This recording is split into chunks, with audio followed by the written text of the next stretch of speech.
On a frozen February morning in 1904, Detective Samuel Brennan stood in the cluttered parlor of a boarding house on West 47th Street in Manhattan, staring at an Edison Standard phonograph that would reshape everything he understood about murder investigations. The machine sat on a scarred oak table near the window, its brass horn catching the weak winter sunlight that filtered through grime-covered glass. Beside it lay two wax cylinders, each carefully labeled in precise handwriting that showed the kind of penmanship taught in better schools. One read, Thomas Miller, January 30th, 1904, 11:47 p.m., and the other, Margaret Miller, January 30th, 1904, 11:52 p.m.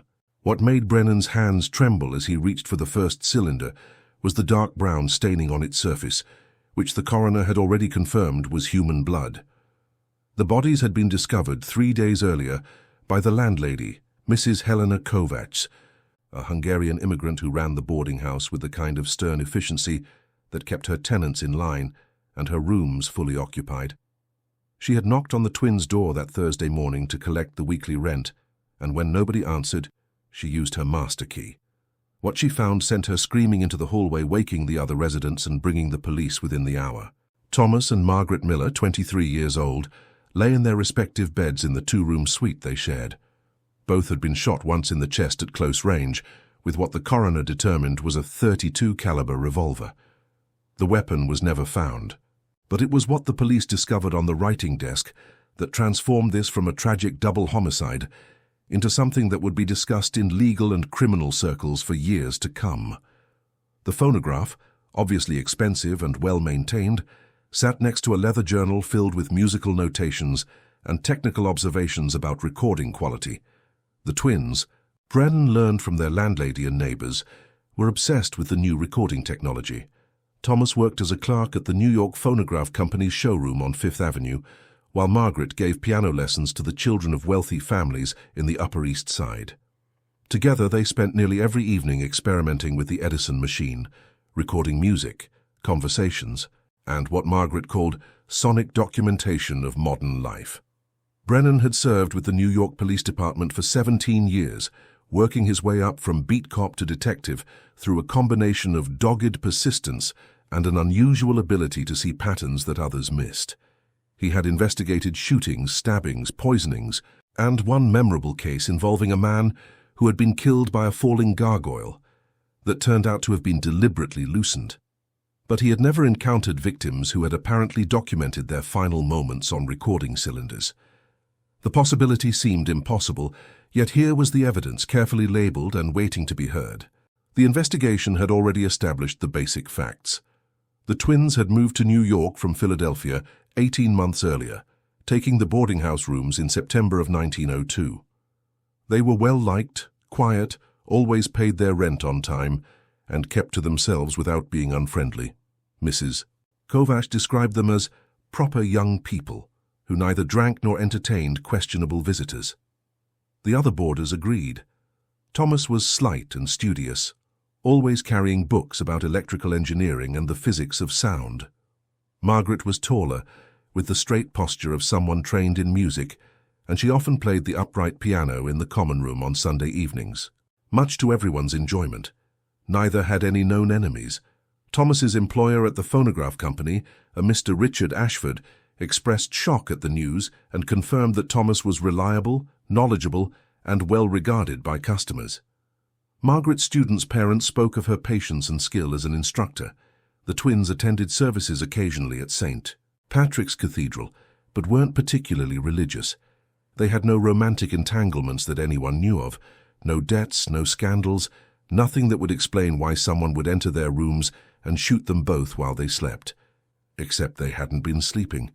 The coroner's examination revealed that both twins had been awake when shot, sitting upright in their beds. There were no signs of struggle, no defensive wounds, nothing to suggest they had fought their killer. It was as if they had simply accepted their fate.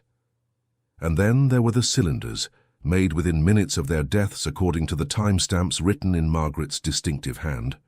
Brennan carefully lifted the first cylinder, Thomas's recording, and prepared the phonograph to play. His assistant, Officer Patrick Riley, stood beside him with a notepad ready. Outside, the city moved on, oblivious to the voices about to speak from beyond death itself. 6 weeks earlier, on a mild December evening in 1903, Thomas Miller sat at the writing desk in the boarding house parlor, adjusting the phonograph's reproducer with the careful precision of a watchmaker. Margaret stood near the window, watching the gas lamps being lit along West 47th Street, her fingers absently playing scales against her skirt as if an invisible piano existed there. The common room was empty except for them, most of the other boarders having retreated to their rooms after supper or gone out for the evening. The ticking of the mantel clock and the distant sounds of street traffic created a soundtrack to their concentration. They had been in New York for over a year now, and the city still felt like an elaborate puzzle they were learning to solve. Philadelphia had been home for their entire lives until their father's death from pneumonia in the spring of 1902 left them with a small inheritance, a house full of memories too painful to endure, and the freedom to start over somewhere new. Their mother had died giving birth to them, something their father reminded them of, not with bitterness, but with a kind of reverent sadness that shaped their childhood. He had been a music teacher himself, instilling in both children a love of sound, harmony, and the mathematical precision underlying musical composition. Thomas had inherited their father's analytical mind, but applied it to the emerging field of recorded sound rather than traditional musicianship. While Margaret pursued piano with dedication, Thomas became fascinated by the mechanics of how sound could be captured, preserved, and reproduced. When Edison's improved phonograph became commercially available, their father had purchased one despite the considerable expense, recognizing that it represented the future his son was so eager to explore. That machine now sat before Thomas, a connection to the past and a tool for documenting the present. Margaret turned from the window and joined her brother at the desk. "Did you notice Mr. Garrett watching us again at dinner?" she asked quietly. Her voice carried a note of unease that Thomas recognized immediately. They had always been able to read each other's moods with uncanny accuracy, a twin connection that sometimes felt almost supernatural, though both were too practical to believe in such things. "I noticed," Thomas replied, not looking up from his adjustments to the recording horn. "He's been doing that for about 2 weeks now, always sitting where he can see our table, always leaving just after we do." Edward Garrett had moved into the boarding house 3 weeks earlier, taking a room on the 3rd floor, one level above the twins' second-floor suite. He was perhaps 40 years old, well-dressed in the manner of a successful businessman, with dark hair graying at the temples and eyes that seemed to absorb everything while revealing nothing. He claimed to be a commercial agent for a textile firm, frequently away on business, but maintaining the room for when his work brought him to the city. Mrs. Kovacs had been pleased to rent to someone who paid a month in advance and caused no trouble. But there was something about Garrett that set both twins on edge, an instinct they couldn't quite articulate. He was always polite, always proper, yet his attention felt predatory in a way neither had experienced before. Margaret had mentioned it first, noting how Garrett's gaze would follow her when she crossed the common room. Thomas had dismissed it initially as his sister's imagination until he began noticing it himself, the way Garrett would engineer casual encounters in the hallway, how he always seemed to know when they were coming or going. "Should we speak to Mrs. Kovacs about it?" Margaret asked, though her tone suggested she already knew the answer. What would they say? That a fellow boarder looked at them too much? That they felt uncomfortable without being able to explain why? In a city of millions where people were crammed together in buildings like this all over Manhattan, a certain loss of privacy was simply the price of affordable housing. Thomas finally looked up from the phonograph, meeting his sister's eyes. They shared the same grey-blue irises, the same sharp cheekbones, the same slight build that made them look almost interchangeable from a distance, despite the obvious differences of gender. "We document it," he said after a moment. "Every interaction, every time we notice him watching. We keep a record." It was what they always did when faced with something they didn't understand. Document it, record it, analyze it until patterns emerged. Their father had taught them that understanding came from careful observation, and the phonograph had become their tool for preserving those observations. They recorded street musicians and bird songs, conversations with shop clerks and the sounds of construction sites, building an audio library of their new city. If Garrett's behavior was concerning, then it deserved documentation like everything else. Margaret nodded slowly, some of the tension leaving her shoulders.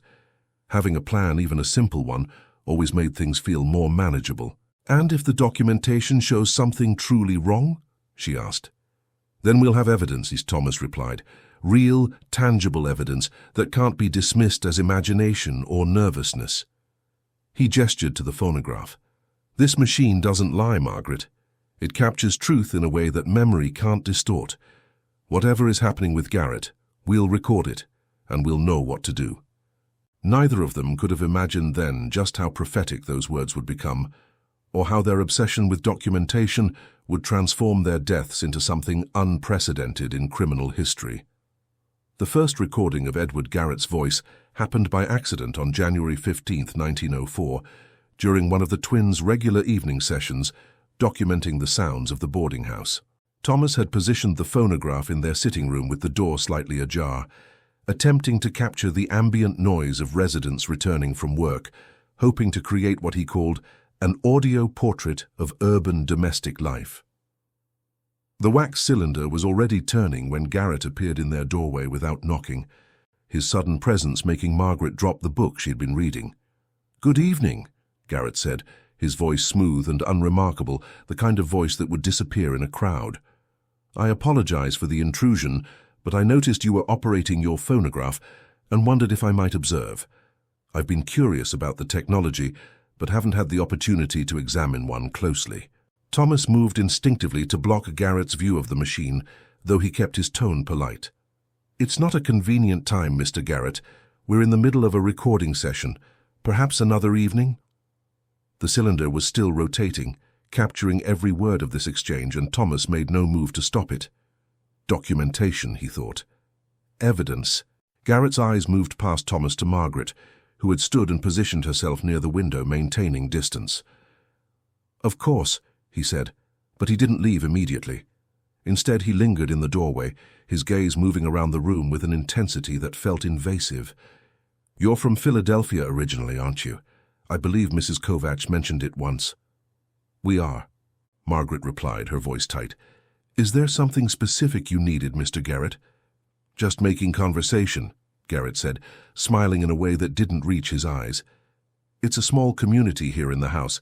I think it's important that we get to know one another, don't you?" His attention focused on Margaret with an intensity that made her skin crawl, especially neighbors who share interests. "I understand you're a piano teacher, Miss Miller. I've always appreciated music, though I have no talent for it myself." Thomas stepped forward, placing himself more deliberately between Garrett and his sister. "If you'll excuse us, Mr. Garrett, we really do need to continue our work. The cylinder has limited recording time." It wasn't entirely true. Edison's new cylinders could record for several minutes, but it served as an excuse to end the interaction. Garrett held his position for another moment, then nodded and stepped back into the hallway. "Of course. Good evening to you both." He disappeared toward the stairs, his footsteps fading upward to the third floor. Thomas immediately closed the door and locked it, something they rarely bothered with during evening hours. Margaret exhaled slowly, her hands shaking slightly. "That was deliberate," she said. "He knew we were recording. He wanted to be on the cylinder." Thomas stopped the phonograph and carefully removed the cylinder, examining it in the lamplight as if the wax itself might reveal Garrett's intentions. "Why would he want that?" he asked, though his mind was already working through possibilities, none of them comforting. "To prove he was being friendly, perhaps," Margaret suggested. "If anything happened to us, there would be a record of him just being a polite neighbor asking about the phonograph." She wrapped her arms around herself despite the warmth from the radiator. "Or maybe I'm being paranoid." "You're not," Thomas said firmly.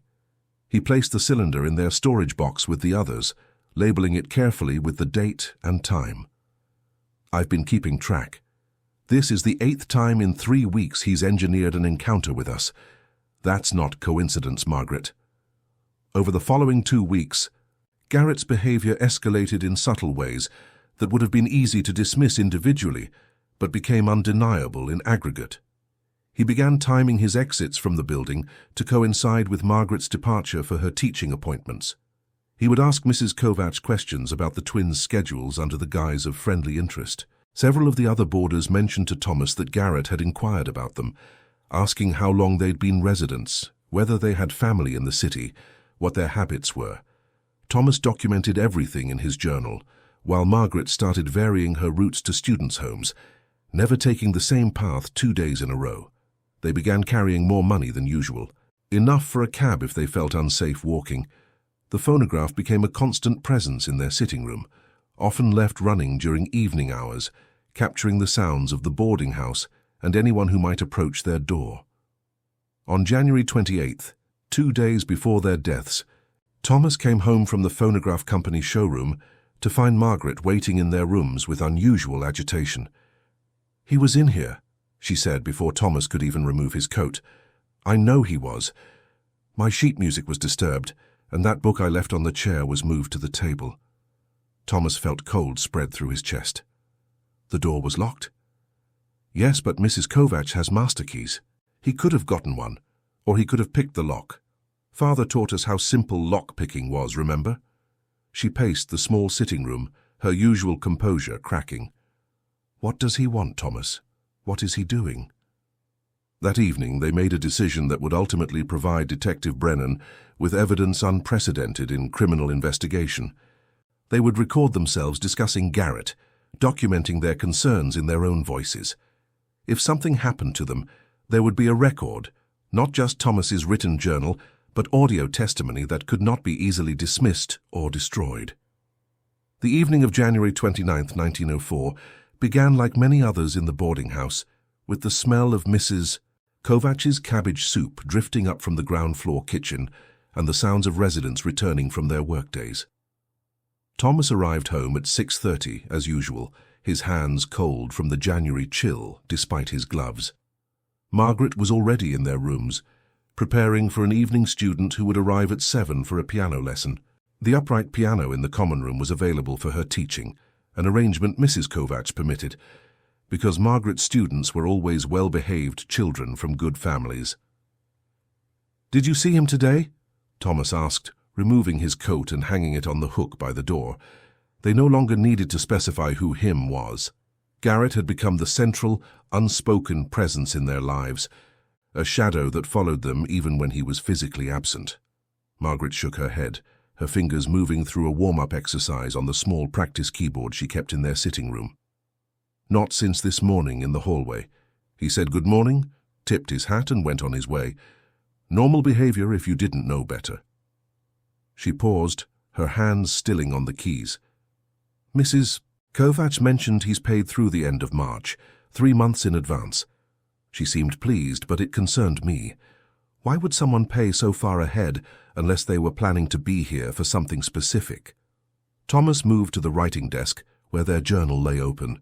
Pages filled with dated entries documenting every interaction with Garrett. 2 weeks of observations had created a pattern that would be obvious to any detective.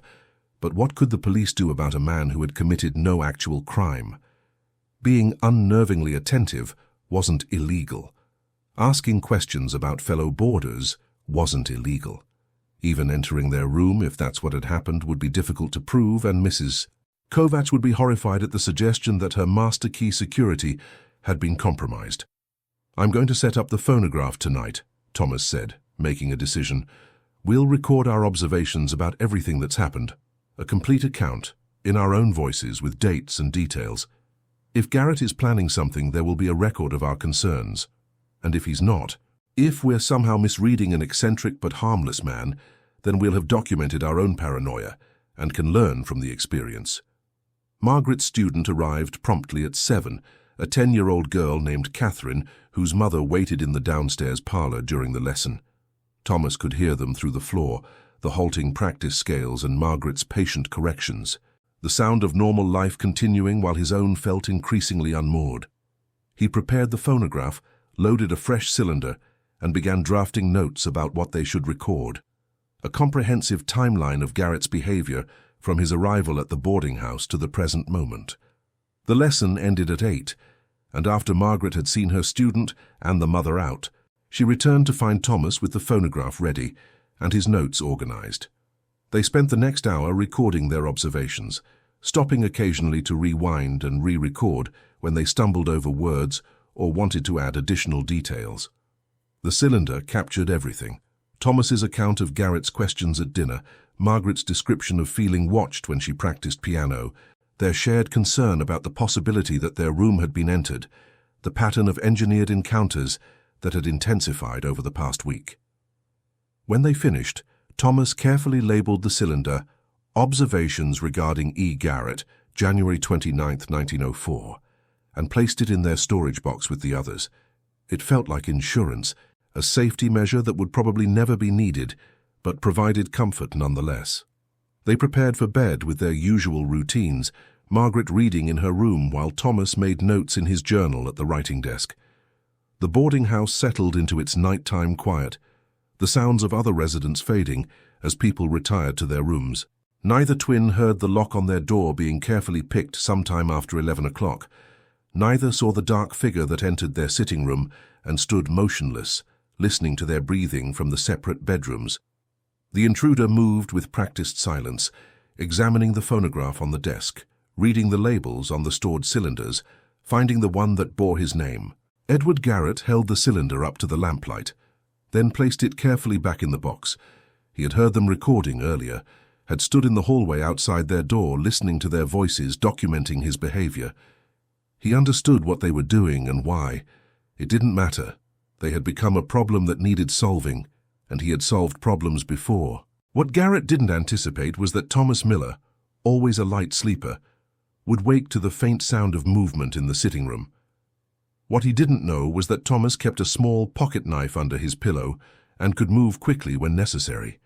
What he couldn't have predicted was that the twins, having spent their entire lives in unspoken communication, had developed a signal, a specific knock on the wall between their rooms, that meant immediate danger.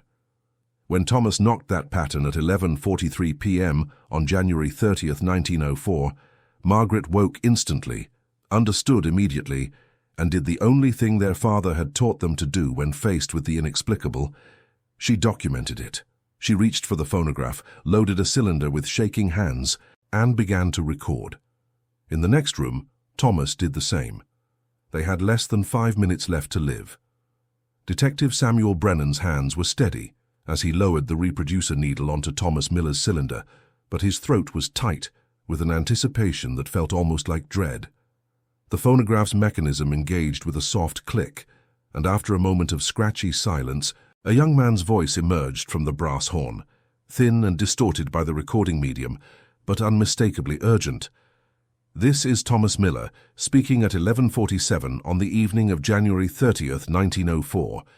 If anyone is hearing this recording, it means that Margaret and I are likely dead, and the man responsible is Edward Garrett, a resident of this boarding house." Officer Riley's pencil froze above his notepad. In 17 years of police work, Brennan had never heard anything like this, a murder victim providing testimony from beyond death, naming his killer with the calm precision of someone who knew exactly what was happening and had mere minutes to document it. Thomas's voice continued, speaking rapidly but clearly, explaining that Garrett had entered their rooms, that he had woken to find a man standing over his bed with a revolver. "I am in my bedroom," Thomas said, the slight tremor in his voice the only indication of his fear. "I can hear Margaret in her room loading the phonograph. We decided weeks ago that if anything happened, if our concerns about Garrett proved warranted, we would record whatever we could. Evidence cannot be ignored when it speaks in the victim's own voice." There was a pause, filled with the ambient noise of the recording, the hiss of the wax cylinder, distant street sounds from outside, and then footsteps. Thomas's breathing became audible, quick and shallow. "He's coming toward my door," Thomas said, his voice dropping to barely above a whisper. "Garrett, if you're listening to this after killing us, know that you've failed. This cylinder will survive. The truth will survive." The footsteps grew louder, and then a door creaked open. Thomas's voice rose slightly. "Why are you doing this? We've done nothing to you." A different voice answered, deeper and remarkably calm given the circumstances. "You documented me, Mr. Miller. You made recordings, kept journals, created evidence of my presence here. That was unwise. Garrett's voice was educated, without regional accent, the kind of voice that could belong to anyone and therefore be difficult to identify. I have work to do in this city, work that requires I remain invisible. You and your sister made that impossible. What work? Thomas asked, and Brennan marveled at the young man's composure, his ability to ask questions even while facing his own imminent death. What could possibly justify murdering two people who have done you no harm? Garrett's answer was chilling in its honesty. You haven't done me harm yet, but you would have. Eventually, you would have noticed patterns, made connections, perhaps even gone to the police with your concerns and your recordings. I've spent 3 years building a life here, creating an identity that allows me access to people and places I need. I cannot allow that to be compromised by two overly curious phonograph enthusiasts. There was a clicking sound that Brennan recognized as a revolver hammer being cocked. Thomas's voice rose in desperation. Please, at least let Margaret live. She's innocent in this. I'm the one who suggested we document your behavior. I'm the one who... The gunshot cut off his words, impossibly loud on the recording, distorted by the phonograph's limitations but unmistakable. The sound of a body falling followed, and then footsteps moving away from the recording device. Brennan's jaw clenched. In the silent boarding house parlor, with winter sunlight streaming through the windows and the normal sounds of the city outside, he was listening to a young man's murder, preserved in wax. The cylinder continued to rotate, capturing 30 more seconds of nothing but silence before the recording time elapsed and the mechanism disengaged. Brennan carefully removed the cylinder, his hands no longer quite steady, and replaced it with Margaret's recording. This one began differently, with the sound of the phonograph being hastily prepared and then Margaret's voice, higher than her brother's but equally controlled despite circumstances. My name is Margaret Elizabeth Miller, and it is 11:52 p.m. on January 30th, 1904. A man named Edward Garrett has broken into our rooms and is in the process of murdering my brother in the next room. I can hear them talking, though I cannot make out the words clearly through the wall. There was a pause, the sound of her breathing, and then the muffled crack of a gunshot from the adjacent room. Margaret's breath caught audibly, a small sound of anguish quickly suppressed. Thomas is dead, she said, her voice breaking slightly before she forced it steady again. Garrett will come for me next. I want it known that we feared this man, that we documented his behavior, that we tried to protect ourselves by creating evidence. Our journals are in the writing desk drawer. Our other recordings are in the storage box. Everything is dated and labeled. Footsteps approached, and Margaret's voice rose. I am not afraid to die, Mr. Garrett, but I am afraid of you escaping justice. You have made a mistake by allowing us to record this. Technology will preserve our voices long after you have fled this place. The door to her room opened. Garrett's voice was closer now, directly audible on the recording. I've made no mistake, Miss Miller. These cylinders will be destroyed along with your journals. No one will ever hear your voices again. You're wrong, Margaret said, and there was something almost triumphant in her tone despite the terror underneath. You cannot destroy all the evidence. You cannot erase us. The second gunshot ended her testimony. The cylinder captured the sound of her body falling, footsteps approaching the phonograph, and then a curse as Garrett apparently spotted the rotating cylinder still recording. There was a fumbling sound, as if he had reached for the machine and then nothing. The recording time had elapsed before he could stop it. Brennan sat in silence for a long moment after the second cylinder finished playing, Officer Riley standing pale-faced beside him. The boarding house parlor felt different now, as if the voices of the dead twins still lingered in the air around the phonograph. Finally, Brennan stood and moved to the writing desk, where he found the journals Margaret had mentioned. Thomas's handwriting filled page after page with observations about Edward Garrett, dates, times, descriptions of interactions, theories about his true purpose in the boarding house. The most recent entries were from January 29th, the day before the murders. Garrett told Margaret the cylinders would be destroyed, Riley said quietly. But they weren't. Why would he leave them? Brennan examined the cylinders again, noting the blood staining on their surfaces. He tried to take them. Look at these marks, fingerprints in the blood. But Mrs. Kovacs found the bodies 3 days later. which means Garrett fled immediately after the murders. Perhaps he heard someone in the hallway, or perhaps he simply panicked. Either way, he left evidence that can hang him. He carefully wrapped both cylinders in cloth and placed them in his coat pockets. "These recordings will be played in court, Riley. A jury will hear Thomas and Margaret Miller name their killer in their own voices, moments before their deaths. There's never been evidence like this in criminal history." The investigation moved quickly after that.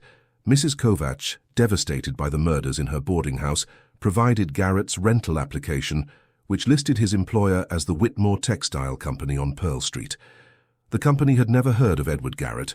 The references he provided were addresses that didn't exist. The name itself was almost certainly false. But the description Mrs. Kovach gave, 40 years old, dark hair graying at temples, unremarkable features, educated speech, matched the voice on the recordings and gave detectives something to work with. Brennan visited the other boarders, methodically interviewing each one about their interactions with Garrett. A pattern emerged of a man who asked many questions but revealed nothing about himself, who paid in cash and had no visitors, who came and went at irregular hours inconsistent with legitimate employment. One boarder, a clerk named Morrison, who lived on the 3rd floor near Garrett's room, mentioned seeing him return to the boarding house very late on several occasions, sometimes as late as 3 or 4 in the morning, always well-dressed and carrying a leather satchel. "Did you ever see what was in the satchel?" Brennan asked. Morrison shook his head. He kept it close, never let it out of his sight. But once, when he was climbing the stairs ahead of me, the clasp came loose and some papers slipped out. He gathered them up quick, but I saw they were documents of some kind, official-looking with seals. I thought perhaps he was a lawyer or a banker who worked odd hours. Brennan obtained a warrant and searched Garrett's abandoned room, finding it stripped of personal belongings but not entirely empty. In the back of the wardrobe, pushed behind loose boards, was a single leather notebook filled with names, addresses, and dates. The entries were cryptic, but several jumped out immediately, names Brennan recognized from unsolved burglaries in Manhattan over the past 2 years. Wealthy homes, always when the families were away, always with no signs of forced entry, always with valuable documents and securities taken along with jewelry and cash. "He's a confidence man," Brennan said, studying the notebook under lamplight back at the precinct. "He cultivates identities, gains access to social circles, gathers information about when homes will be empty, and then robs them." The Miller twins were right to be suspicious. They saw through whatever persona he was building at the boarding house, and he killed them to protect his operation. The notebook provided another crucial piece of information, a mention of the Sullivan arrangement, with an address on Bleecker Street. Brennan and 3 other detectives raided the address at dawn 5 days after the murders, finding a ground-floor apartment rented under yet another false name. Inside were stolen goods from 6 different burglaries, documents proving Garrett had been working with a fence named James Sullivan to convert stolen securities into cash, and most critically, a photograph. It showed a man matching Garrett's description standing with a group of well-dressed people at what appeared to be a social function. On the back, written in pencil, was a name: Raymond Foster, Chicago, 1901. Brennan telegraphed the Chicago Police Department immediately. The response came within hours. Raymond Foster was wanted in Illinois for fraud and suspected in the murder of a wealthy widow in 1902. The widow had been shot once in the chest at close range with a small-caliber revolver. No weapon was ever found. Foster had disappeared before police could question him, and the case had gone cold. The Chicago detectives sent a photograph, and Mrs. Kovach identified it immediately as Edward Garrett. "He's done this before," Brennan told the assembled detectives in the precinct's largest room, the photograph pinned to a board beside a map of Manhattan. "He creates an identity, moves into a community, identifies targets, and when anyone gets suspicious, he eliminates them." The Miller twins weren't his first victims, but they were his first mistake, because they documented everything and their recordings survived. The hunt for Raymond Foster, alias Edward Garrett, expanded beyond New York. Telegrams went to police departments across the country. Photographs were distributed to train stations, ports, and border crossings. Newspapers picked up the story, fascinated by the unprecedented nature of the evidence. murder victims who had recorded their own deaths and named their killer. The phonograph cylinders were kept in the police evidence room, guarded around the clock, while legal scholars debated whether such recordings would be admissible in court. The breakthrough came from an unexpected source. A detective in Philadelphia, reading about the case in the newspaper, recognized Foster's description and methodology.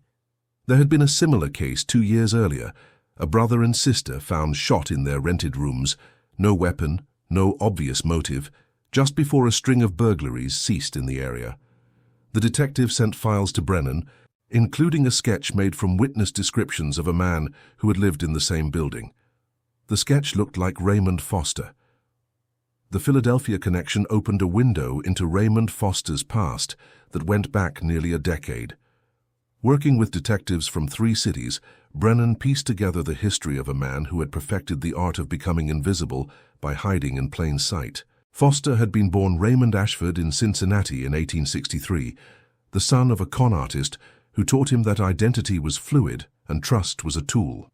By age 20, he had already served 2 years in an Ohio prison for fraud. By 30, he had mastered the skills that would make him one of the most successful confidence men operating in American cities. His pattern was consistent across locations. He would arrive in a city, rent rooms in a respectable boarding house or modest hotel, and present himself as a businessman with flexible hours, a commercial agent, an insurance investigator, an import broker, anything that explained irregular comings and goings. He would cultivate relationships carefully, attend churches or social clubs, volunteer for charitable organizations, anything that provided access to information about wealthy families and their habits.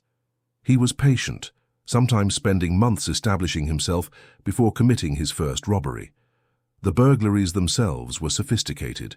He targeted homes where the occupants would be away for specific periods, families traveling to summer estates, widows visiting relatives, businessmen attending conferences. He gained entry through unlocked windows or doors he had previously sabotaged to appear locked while actually being accessible with minimal force. He took cash, jewelry, and especially securities and bonds that could be converted to money through fences in other cities. He was methodical, never greedy, always leaving before anyone discovered the theft. But the murders were something different, a pattern Brennan found only by comparing cases across multiple jurisdictions. In Chicago, the wealthy widow named Elizabeth Pemberton had become friendly with Foster, who was using the name Mr. Bennett and presenting himself as a widower new to the city.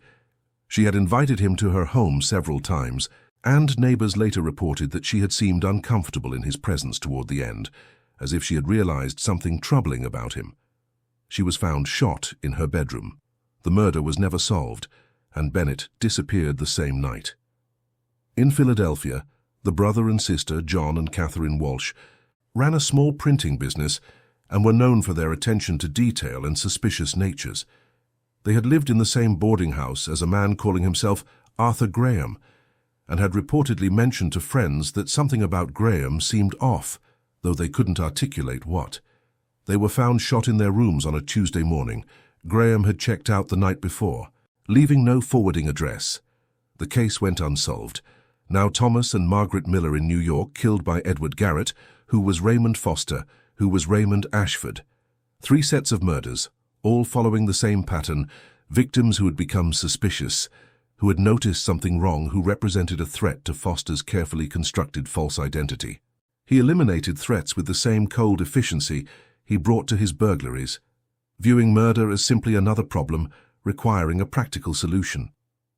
"He'll run," Riley said, as he and Brennan reviewed the compiled evidence in the precinct's back room. "He knows we found the bodies, knows we'll investigate. By now he could be anywhere, Chicago, St. Louis, San Francisco, using another name, starting the pattern over again." But Brennan wasn't certain. He studied the notebook found in Foster's apartment, reading and rereading the cryptic entries. One phrase appeared multiple times: the Hartford arrangement, March settlement. Hartford, Connecticut was less than 3 hours from New York by train. Whatever Foster had been planning, whatever con or burglary he had been setting up, was scheduled to come to fruition in March. They were now in early February. Would Foster abandon months of preparation because of the Miller twins, or would he risk staying close to complete his work? "He's arrogant," Brennan said, making a decision. He told Margaret Miller that her recordings would be destroyed, that no one would ever hear them. He believed he could murder 2 people and walk away clean, because he'd done it before and succeeded. That kind of arrogance doesn't disappear overnight. He thinks he's smarter than us, more careful, better at this than we are at catching him, so he'll stay close, at least until he finishes whatever he started in Hartford. Brennan sent a telegram to the Hartford Police Department, explaining the situation and requesting surveillance of anyone matching Foster's description who had arrived in the city in the past 6 months. He also sent detectives to interview the fence, James Sullivan, who had been arrested in connection with the stolen goods found in Foster's apartment. Sullivan, facing charges of receiving stolen property and possible accessory to murder, became cooperative when offered a reduced sentence in exchange for information. "He was supposed to meet me March 15th, Sullivan told Brennan in the holding cell at the Tombs. Said he had a big score coming, securities from some insurance company executive's home safe, worth maybe $20,000 if we could move them through the right channels. He was real specific about the date, said the family would be in Boston for a wedding, and the house would be empty for 4 days. "Did he say where?" Brennan demanded. Sullivan shook his head. "Never gave me details like that. Foster played everything close. But he mentioned Hartford once, said it was a rich city full of insurance money and not enough police paying attention. Said it was perfect for a man with his skills." Brennan left the Tombs and immediately contacted Hartford authorities with the new information. Within 2 days, they had identified a potential target, Charles Whitmore, vice president of Hartford Fire Insurance Company, who was planning to attend his daughter's wedding in Boston on March 12th and would be away from his Hartford home for nearly a week. Further investigation revealed that a man calling himself David Morrison had recently been hired as a gardener for the Whitmore estate, recommended by another employee who had since disappeared. On February 18th, Hartford police arrested David Morrison as he was pruning rose bushes in the Whitmore garden. He matched Raymond Foster's description perfectly. When confronted with his real name and the murder charges from New York, Foster's arrogance finally cracked, replaced by the cold calculation of a man assessing his options and finding none good. Raymond Foster sat in the interrogation room at New York Police Headquarters on March 2, 1904, his hands cuffed to the table and his expression utterly devoid of emotion. Detective Brennan entered with the 2 wax cylinders in a wooden case, placing them carefully on the table where Foster could see them. The prisoner's eyes flicked to the cylinders, recognition sparking briefly before his face returned to its neutral mask, but that momentary reaction told Brennan everything he needed to know. Foster had thought these destroyed. Finding them still intact was perhaps the first time in his criminal career that something had gone completely wrong. "I'm going to play these for you," Brennan said, sitting down across from Foster. "Then I'm going to explain exactly what's going to happen. You murdered Thomas and Margaret Miller on January 30th. They recorded their own deaths and named you as their killer. No jury in the country will ignore evidence like that." Foster's lips curved in something that wasn't quite a smile. "Recordings can be fabricated," he said, his voice the same educated, unremarkable tone captured on the cylinders. "How does anyone know those voices actually belong to the victims? How does anyone prove I'm the Edward Garrett mentioned on those recordings? You have circumstantial evidence, detective, nothing more." Brennan had expected this argument. He reached into his coat and withdrew a photograph, the image found in Foster's apartment showing him at a social function. "Mrs. Kovach identified you from this photograph as Edward Garrett. 3 other boarders confirmed the identification. Your handwriting in the notebook we found matches the handwriting on rental agreements you signed as Garrett. And most importantly, your voice matches the voice on these recordings." He tapped the cylinder case. "We'll have you speak in court, Mr. Foster, and the jury will hear both. They'll make the connection." What Foster didn't know, what Brennan had kept secret even from most of the investigating detectives, was that the prosecution had lined up something unprecedented. Thomas Edison himself, the inventor of the phonograph technology, had agreed to testify as an expert witness about the authenticity of the recordings and the impossibility of fabricating them with 1904 technology. The cylinders had been examined by Edison's engineers, who confirmed the bloodstaining had occurred at the time of recording, not after. The recording times matched the coroner's estimated time of death within minutes. The ambient sounds captured on the cylinders matched the acoustics of the Miller twins' boarding house rooms, which had been extensively documented and photographed. The trial began on April 4, 1904, in a packed courtroom where spectators lined up before dawn for the chance to witness legal history being made. The prosecution's case was methodical and overwhelming. Mrs. Kovach testified about Garrett's residency and behavior. Other boarders described his suspicious questions and irregular hours. The Chicago and Philadelphia detectives presented evidence of Raymond Foster's pattern of murders across cities. James Sullivan, the fence, testified about Foster's criminal enterprise and his planned Hartford burglary. But the centerpiece of the trial came on the third day, when the prosecution wheeled an Edison Standard phonograph into the courtroom and announced they would play the recordings. The defense objected strenuously, arguing that phonograph recordings had never been admitted as evidence in any American court, that their authenticity couldn't be verified, that allowing dead victims to testify violated every principle of the defendant's right to face his accusers. The judge, after 2 hours of legal argument, ruled that the recordings were admissible as documentary evidence, no different in principle than written letters or journals, and that the jury had the right to hear them and judge their credibility for themselves.